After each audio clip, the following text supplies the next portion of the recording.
look at the bottom of your screen and let's bring you this. Manchester United have agreed a deal with Inter Milan for keeper Andre Onana.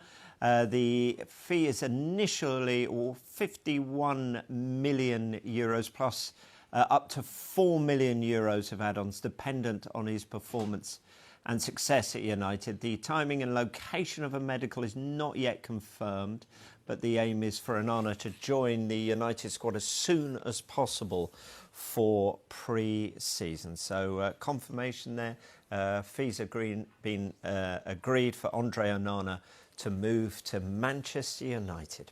But we start with Manchester United and their pursuit of a goalkeeper, Dharmesh.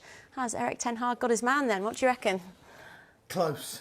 Very, very close. I'm hoping I don't have to say Andre Onana's name for much longer, but Manchester United, we think, now have a broad agreement.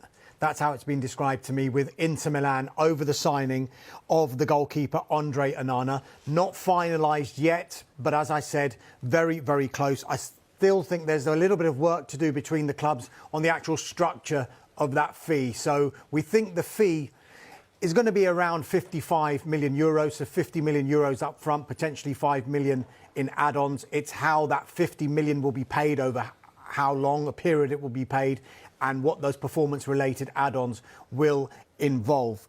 He has been a goalkeeper that has been pushed by Erik ten Hag. He played under Erik ten Hag when he was at Ajax, so he always wanted to bring him in.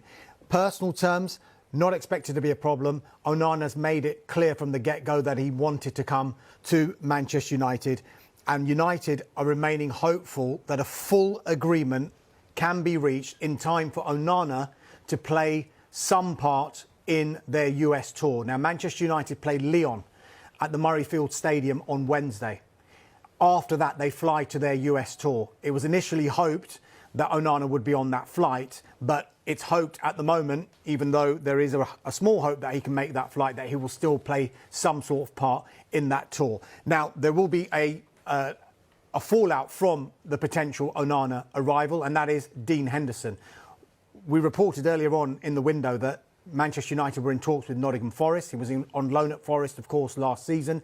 Had a really serious thigh injury that kept him out for a few months last season. He's not going on the US tour. He's just recovering, and he's recovering well from that thigh injury. But once Onana is signed, Manchester United will then sanction the reopening of talks with Nottingham Forest over the permanent sale of Dean Henderson. But Onana looks like it is close. I mean, Sam, if we can bring you in, we've heard a lot about his ball-playing ability. Just how good a keeper is he? Yeah, it feels like we skip a step, don't we, sometimes when we talk about goalkeepers nowadays. We go straight to how good they are with their feet and actually sometimes leave behind the fundamentals. But the great news for United fans is he's great at both. So that ticks every box, doesn't it, really? And there's an advanced statistic we can use to measure this now. Better than save percentage, we have PSXG, post-shot expected goals. How many goals should a goalkeeper have conceded based on the shot value that he faced over the course of the season? And Andre Onana, graded as the very best in the Champions League this season, saved 7.6 more goals than he should have, or flip it, conceded 7.6 fewer goals than he should have.